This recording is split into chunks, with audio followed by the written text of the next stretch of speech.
Good morning everyone and welcome for today's session.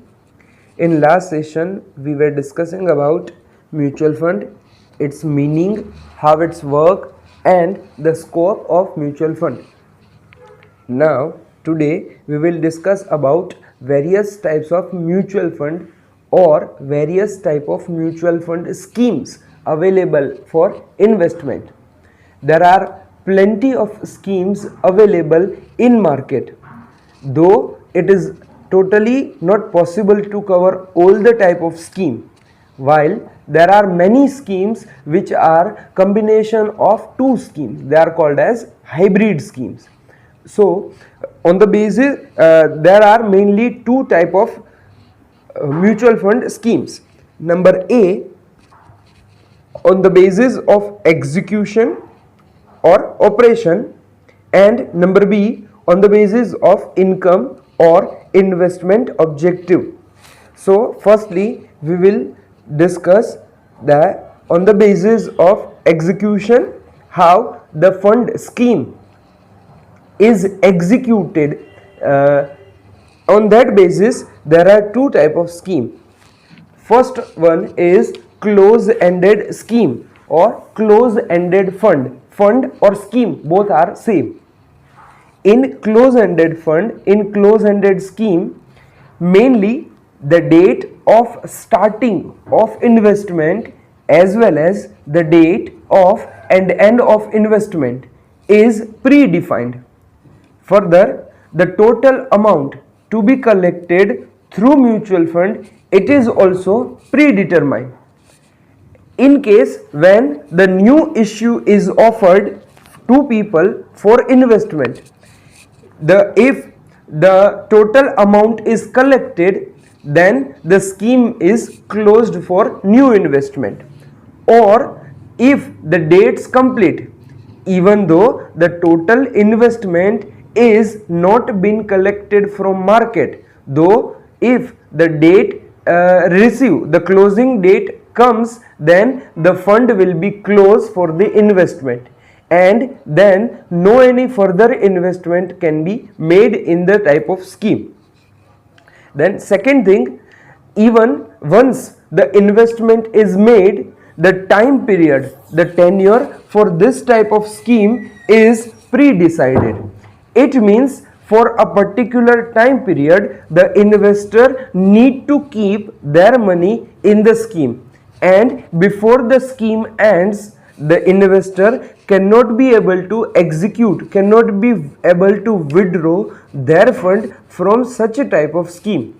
So this type of scheme are called as close-ended mutual fund schemes.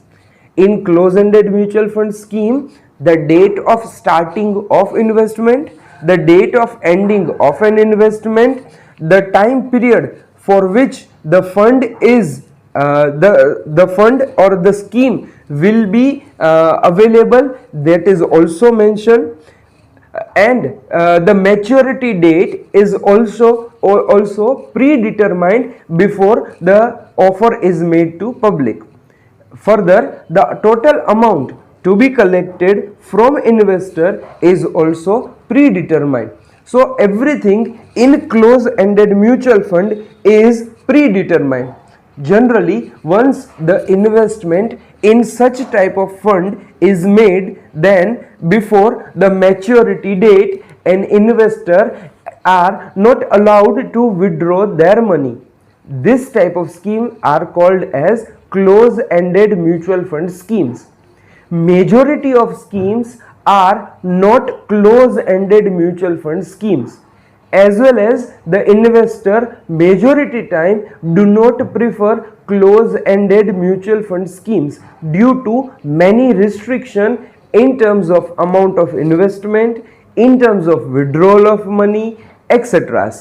But generally it is close-ended mutual fund scheme is mainly applicable to taxation fund.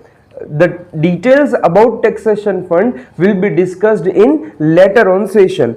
So in India, taxation fund are a type of fund which are close-ended fund.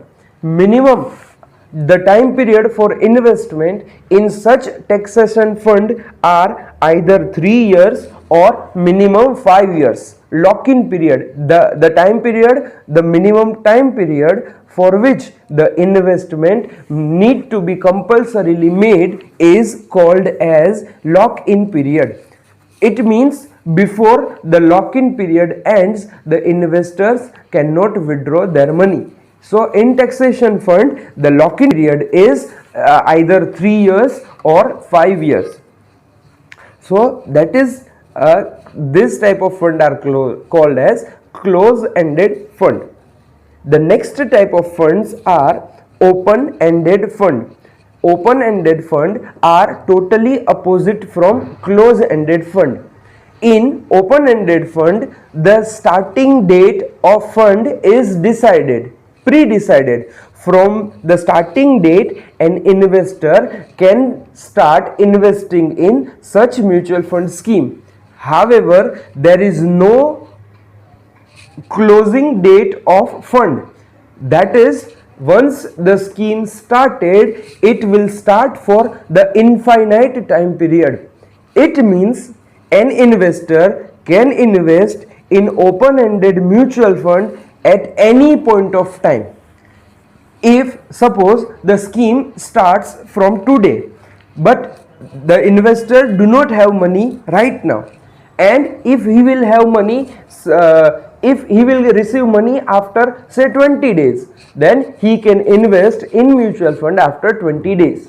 If he is expecting to receive money after 60 days, then he may invest in this type of scheme after 60 days. Once the scheme start, then it will open till infinite time period, until and unless the company shut down the scheme. Till this type of schemes remains open. Further, there is no total amount, that there is no the highest amount is decided. It means an investor can invest n number of amount and n number of time he can invest in such type of scheme. Further, there is no cap limit, there is no maximum limit of fund. So many investors, if investors are continuously investing, then the fund will increase till infinite amount, and there is no fixed amount, there is no fixed limit of the amount. Further, there is no closing date, and hence an investor can also withdraw their amount of investment at any point of time as and when they think it is best. While in close-ended, there is certain lock-in period. In open-ended scheme, there are no such type of lock-in period. An investor can start investing at any point of time, as well as an investor can stop investing at any point of time and can withdraw. Say for example, if an investor has invested 10,000 rupees right now, and after 2 months, after just 2 months, the person is in a need of money, then they can withdraw even after 2 months. Even after 15 days, they can also withdraw the amount of money. So this type of schemes are called as open-ended scheme. In India, majority mutual fund houses provide the open-ended schemes, as it provides the best convenient to investors, and hence even investors are also preferring this type of schemes. So that is all about today's session. Have a nice day. Goodbye.